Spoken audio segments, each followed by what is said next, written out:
स्वागत करता हूं दोस्तों आपका फिर से एक नए वीडियो में। तो चलिए आज की इस वीडियो में हम लोग जानने वाले हैं शब्द शक्ति के आधार पर जो शब्द के 3 प्रकार होते हैं वो होते हैं दोस्तों वाचक शब्द, लक्षक शब्द और यहाँ पर व्यंजक शब्द। तो दोस्तों इनको जानने से पहले मैं आपको बता दूं कि अगर आप चैनल पर नए हैं तो चैनल को सब्सक्राइब करके हिंदी साहित्य का हिस्सा ज़रूर बने और वीडियो आपको पसंद आए तो वीडियो को लाइक भी ज़रूर से कर दीजिएगा। तो दोस्तों मैं आपको ये बताने के पहले आपको ये बता दूँ कि शक्ति का मतलब क्या होता है। जिस तरीके से मान लो पुलिस डिपार्टमेंट में पुलिस को हर एक बंदे को अलग अलग शक्ति प्रदान की जाती है जिस रूप से वो काम करते हैं, ठीक है। जैसे मान लो एक इंस्पेक्टर है तो उसका कुछ और काम होता है। जो हवलदार है, मान लो अगर मैं चालान कटने की बात करूं तो एक हवलदार मेरा चालान नहीं काट सकता, वो सिर्फ नंबर को नोट कर सकता है। लेकिन जो इंस्पेक्टर है, ठीक है, एसआई है, वो मेरा क्या कर सकता है, चालान काट सकता है, क्योंकि उसको उस चीज़ की शक्ति दी गई है। उसी तरीके से यहाँ पर दोस्तों जो शब्द होते हैं उसकी भी शक्ति होती है। अब वो जिस तरीके से पुलिस कैसे सामने वाले बंदे पर प्रभावशाली होता है, एक हवलदार से उतना कोई नहीं डरता, लेकिन एक जिसके 3 तारा लगा हुआ होता है कंधे पर, उससे लोग काफ़ी डरते हैं, ठीक है, क्योंकि वो शक्ति पर डिपेंड करता है, निर्भर करता है। उसी तरीके से शब्द भी होते हैं वैसे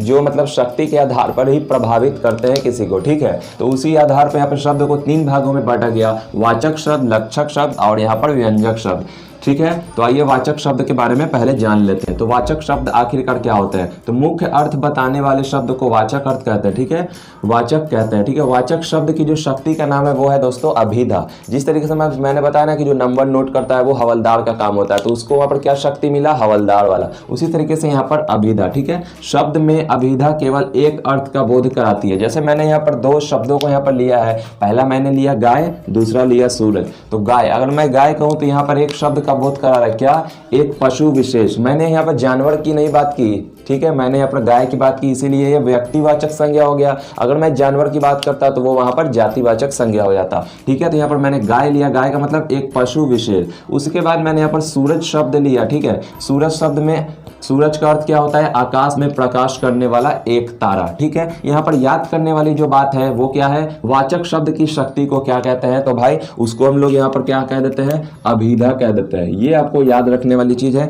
और यहाँ पर आपको तीनों शब्दों की यहाँ पर आपको शक्ति देखने को मिलेगी। तो चलिए आइए जान लेते हैं लक्षक शब्द यहाँ पर क्या होते हैं। तो अपने अर्थ के समान गुण का बोध कराने वाले शब्द को लक्षक कहते हैं, ठीक है। लक्षक शब्द की जो शक्ति होती है, ठीक है, वो क्या होती है, लक्षणा होती है। जिस तरीके से ऊपर अभिधा हुआ उसी तरीके से यहाँ पर लक्षणा हो जाती है, ठीक है। आइए, अर्थ के समान मतलब अर्थ देता है। जैसे मान लो मैं कहता हूँ राम उल्लू है, तो क्या राम उल्लू है, राम उल्लू है, इसका मतलब वो क्या है, वो मूर्ख है, ठीक है। उसके बाद मान लो मैंने कह दिया हिमालय मुकुट है, तो मुकुट से मुराद क्या है, मुकुट से मतलब क्या है, मुकुट का तात्पर्य क्या है कि मुकुट जो होता है, अगर मान लो मैं राजा हूं तो मुकुट कहाँ पहनूंगा, अपने सर में यानी कि शीर्ष में पहनूंगा, तो ये सबसे ऊपर हो जाएगा यानी कि सबसे ऊंचा हो जाएगा। तो यहाँ पर क्या कहा जा रहा है वाक्य में कि हिमालय मुकुट है, तो हिमालय तो एक पहाड़ है, ये पहले ही से ऊंचा है, अब मुकुट है चूंकि ये सबसे ऊंचा हो जाएगा चूंकि, ठीक है। उसके बाद मैंने लिखा तुम्हारा हाथ लोहा है, तो हाथ क्या लोहे का होता है, नहीं होता है। लोहे का तात्पर्य ये है कि लोहा कितना सख्त होता है, कितना भारी होता है। यहाँ पे अर्थ क्या निकल कर आया कि बहुत कड़ा है, ठीक है। इसका मतलब ये हुआ तुम्हारा हाथ बहुत कड़ा है।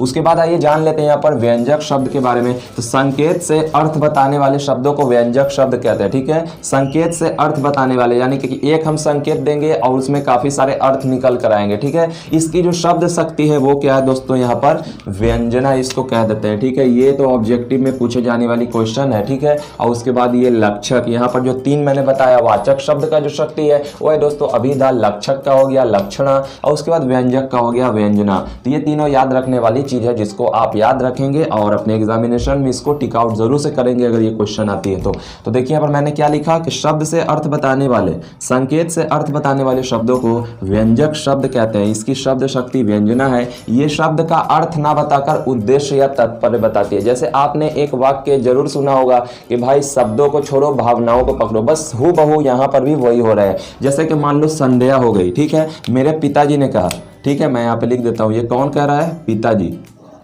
अगर मान लो पिताजी यहाँ पर कहते हैं कि संध्या हो गई, ठीक है, मेरे फैमिली मेंबर में, मेरे परिवार में कितने लोग हैं, मेरी माँ है, मेरी बहन है, मेरे छोटे भाई है, मैं हूँ। मेरे पिताजी ने क्या कहा कि संध्या हो गई है। अगर वो मेरे छोटे भाई को कहेंगे तो इसका तात्पर्य ये होगा कि बेटा संध्या हो गई है, पढ़ने बैठ जाओ, ठीक है, हो गया। अगर मान लो उससे भी छोटी अगर मेरी बहन है, अब वो खेल रही है, तो मेरे पापा क्या बोलेंगे, मेरा पिताजी बोलेंगे कि बेटा संध्या हो गई है। इसका उद्देश्य क्या हुआ, मकसद क्या हुआ कि बेटा खेलना बंद कीजिए और पढ़ने बैठिए। ठीक है, मेरी एक बार बड़ी बहन है, उससे मेरे पिताजी ने कहा बेटा संध्या हो गई। इसका अर्थ क्या होगा कि दिया बत्ती जला दो, क्योंकि मेरी बड़ी बहन है जो घर का कारभार संभालती है, तो उसका ये काम है कि दिया बुझा दो, जला दो। ठीक है, उसके बाद मेरे पिताजी ने मेरे माँ से कहा संध्या हो गई है। इसका मतलब क्या हुआ कि अब काम करना छोड़ दो। तो यहाँ पर देख सकते हैं एक ही वाक्य के यहाँ पर अलग अलग उद्देश्य, अलग अलग तात्पर्य यहाँ पर निकल कर आ रहे हैं। ठीक है, तो ऐसा ही शब्द को हम लोग दोस्तों व्यंजक शब्द कहते हैं, और व्यंजक शब्द की जो शक्ति होती है